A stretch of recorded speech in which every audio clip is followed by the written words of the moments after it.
UPSC PET exam 2023, Uttar Pradesh police constable, Bihar police constable आदि विभिन्न exam हेतु टुडे हिस्ट्री की सीरीज, जो कि उन सभी विद्यार्थियों हेतु टुडे की सीरीज बेहद इंपोर्टेंट होने वाली, जो कि यूपीएससी पेट एग्जाम 2023 हेतु, UP police constable, Bihar police constable एवं अन्य विभिन्न एग्जाम हेतु तैयारी कर रहे हैं। तो यदि आप हमारे चैनल पर पहली बार विजिट कर रहे हैं तो चैनल को सब्सक्राइब करते हुए पास में जो बेल आइकन उसको प्रेस करेंगे, ताकि समय से लेटेस्ट वीडियो का नोटिफिकेशन आपको मिलता रहेगा। और जिन विद्यार्थियों द्वारा प्रीवियस पार्ट नहीं देखे गए तो वीडियो के डिस्क्रिप्शन बॉक्स में लिंक है, वहां जाकर के सभी पार्ट्स को आप देख सकते हैं। चलिए मित्रों, टुडे की सीरीज को हम आरंभ करते हैं। हमारा क्वेश्चन है, कौशल एवं मगध के मध्य संघर्ष का प्रारंभ किसके समय हुआ था।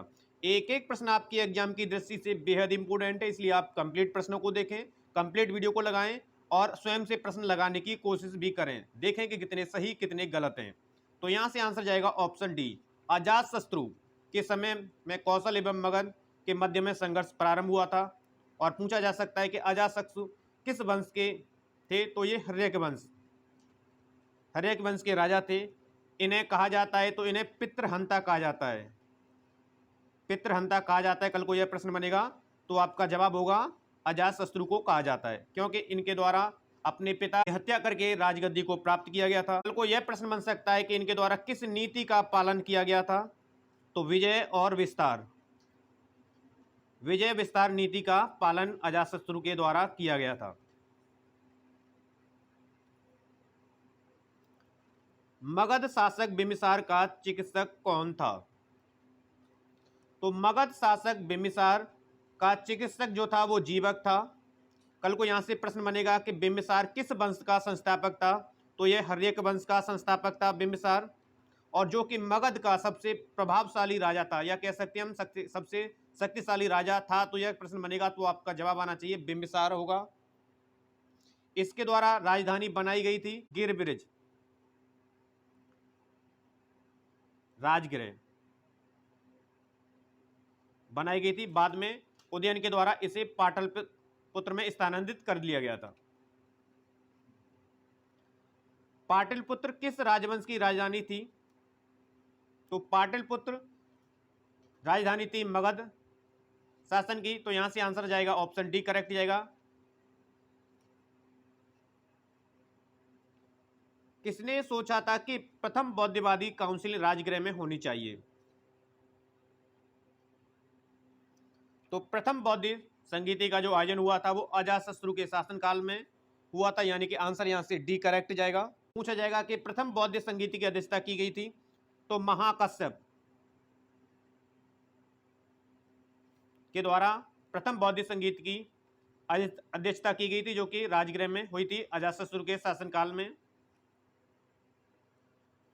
किस शासक ने सुंदर नगर पाटलिपुत्र की स्थापना की,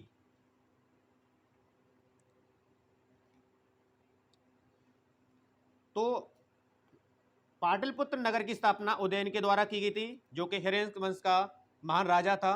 पूछा जाएगा कि पाटलिपुत्र नगर किस नदी के किनारे स्थित है, या किस नदी के संगम पर है, तो यह गंगा और सोन नदी, गंगा और सोन नदी के संगम पर स्थित है। कल को यह प्रश्न बनेगा तो आपका जवाब होना चाहिए कि पाटलिपुत्र नगर गंगा और सोन नदी के संगम पर स्थित है, जिसकी स्थापना उदयन के द्वारा की गई थी। किस शासक ने अपनी राजधानी पाटलिपुत्र में स्थानांतरित की थी। प्रश्न और ऑप्शन दोनों को ध्यान से समझना है, और आंसर भी सही तरीके से तभी लगा पाएंगे जब प्रश्न और ऑप्शन दोनों को समझ पाएंगे। तो मगध के शासक उदयन के द्वारा गिरब्रिज राजगृह से राजधानी पाटलिपुत्र में स्थानांतरित की गई थी। यहां से आंसर जाएगा ऑप्शन सी करेक्ट। अवंती राज्य की राजधानी थी,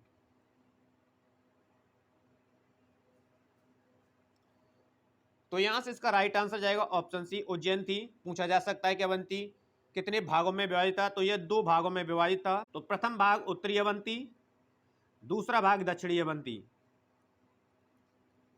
और पूछा जा सकता है कि उत्तरी अवंती की राजधानी थी, तो उत्तरी अवंती की राजधानी उज्जैनी थी, और दक्षिणी अवंती की राजधानी थी माहिष्मती थी।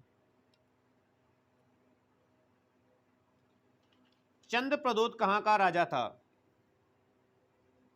तो चंद्रप्रद्योत जो राजा था वो अवंती का शासक था, यानी आंसर यहां से डी करेक्ट जाएगा। छठी शताब्दी ईसा पूर्व में निम्नलिखित में से कौन सा एक गणतंत्र था? तो छठी शताब्दी ईसा पूर्व में जो गणतंत्र था वो मल्ल था, यानी आंसर यहां से सी करेक्ट जाएगा।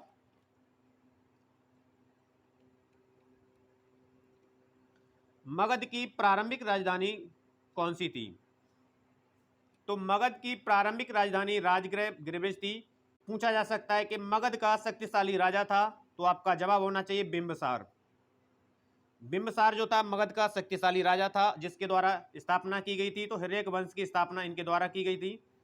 हिर्यक वंश की स्थापना की गई थी तो बिंबिसार के द्वारा की गई थी, और इनके द्वारा अपनी राजधानी को बनाया गया था, तो राजगृह गिरिब्रिज को बनाया गया था। बाद में उदयन के द्वारा इस राजधानी को स्थानांतरित करके पाटलिपुत्र में स्थानांतरित किया गया था। प्राचीन महाजनपद मगध की प्रथम राजधानी कौन सी थी? प्राचीन मगध की जो राजधानी थी वो गिरिब्रिज राजगृह, यानी कि आंसर ई करेक्ट जाएगा यहां से। अजातशत्रु के वंश का नाम क्या है? तो अजातशत्रु हिर्यक वंश का शासक था। पूछा जा सकता है कि हिर्यक वंश का संस्थापक था, तो हिर्यक वंश का संस्थापक बिंबिसार था। कल को यदि प्रश्न बनेगा तो आपका जवाब होना चाहिए बिंबिसार, जो कि मगध का सबसे शक्तिशाली राजा था, और अजातशत्रु के द्वारा अपने पिता बिंबिसार की हत्या करके मगध की गद्दी को प्राप्त किया गया था। इसलिए अजातशत्रु को कहा जाता है पितृहंता। कल को प्रश्न बनेगा कि पितृहंता कहा जाता है, तो अजातशत्रु को कहा जाता है पितृहंता।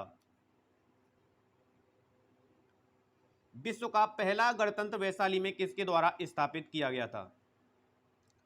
तो विश्व का पहला गणतंत्र जो है लिच्छवियों के द्वारा वैशाली में स्थापित किया गया था। आंसर यहां से डी करेक्ट जाएगा। ईसा पूर्व छठी सदी में विश्व के प्रथम गणतंत्रात्मक व्यवस्था कहां थी? तो सभी प्रश्नों को आप स्वयं से जरूर लगाएं। तो ईसा पूर्व छठी शताब्दी में विश्व की प्रथम गणतांत्रिक व्यवस्था वैशाली में थी, जो कि लिच्छवियों के द्वारा स्थापित किया गया था। तो यहां से आंसर ए करेक्ट जाएगा। 16 महाजनपदों की सूची उपलब्ध है। तो 16 महाजनपदों की सूची जो अगंतुतर निकाय में स्थित है, तो पूछा जा सकता है कि अगंतुतर निकाय संबंध रखता है, तो यह एक बौद्ध ग्रंथ है।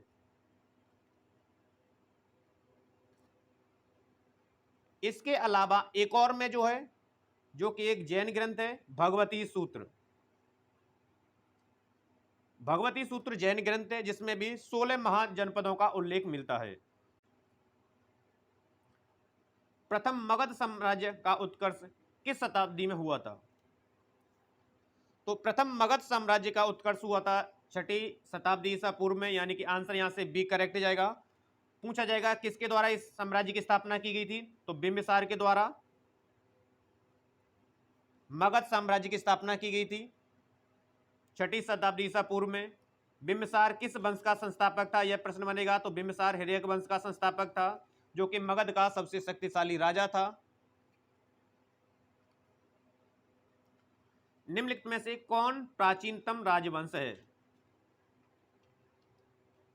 तो यहां से इसका राइट आंसर जाएगा ऑप्शन बी। नंद वंश जो है भारत में सबसे प्राचीनतम वंश है। पूछा जाएगा कि नंद वंश की स्थापना की थी, तो महापद्मनंद के द्वारा नंद वंश की स्थापना की गई थी। चीजों को, तथ्यों को बेहतर तरीके से समझते चलेंगे। एक एक तथ्य, एक एक प्रश्न आप सभी के लिए इंपोर्टेंट है, इसलिए सभी प्रश्नों को आप लगाएं स्वयं से। जनपद की राजधानी थी? तो अंग जनपद की राजधानी चंपा थी, यानी कि आंसर यहां से करेक्ट जाएगा। कल को यह प्रश्न मिलेगा कि वर्तमान में बिहार के किस राज्य में अंग जनपद का विस्तार है? तो भागलपुर और मुंगेर। बिहार के भागलपुर और मुंगेर में वर्तमान में स्थिति जो है विस्तार क्षेत्र है अंग जनपद का, या अंग जनपद के अंतर्गत आते हैं। तो भागलपुर, मुंगेर बिहार के जिले। वत्स का राज्य स्थित था? तो यहां से इसका राइट आंसर जाएगा इलाहाबाद के आसपास जो है वत्स का राज्य स्थित था। वर्तमान में स्थिति इसकी इलाहाबाद प्रयागराज राज्य में है। प्राचीन भारत में द्वितीय नगरीकरण से संबंधित क्षेत्र था? तो प्राचीन भारत में द्वितीय नगरीकरण से संबंधित क्षेत्र आपका गांगेय मैदान है, यानी आंसर यहां से बी करेक्ट जाएगा। तो ये थे मित्रों टुडे के सबसे अहम और सिलेक्टेड हिस्ट्री की महत्वपूर्ण सीरीज आशा करते हैं टुडे की सीरीज आपको पसंद है। सीरीज पसंद है तो मोर देन लाइक और शेयर करेंगे। चैनल को अभी तक सब्सक्राइब नहीं किया है तो चैनल को आप सब्सक्राइब कर लीजिए ताकि बेहतर तरीके से रिवीजन और तैयारी आप सभी लोगों की बनी रहे। मिलते हैं मित्रों नेक्स्ट वीडियो के साथ, तब तक आप सभी लोगों को नमस्कार है। पढ़ते रहिए, मस्त रहिए, धन्यवाद।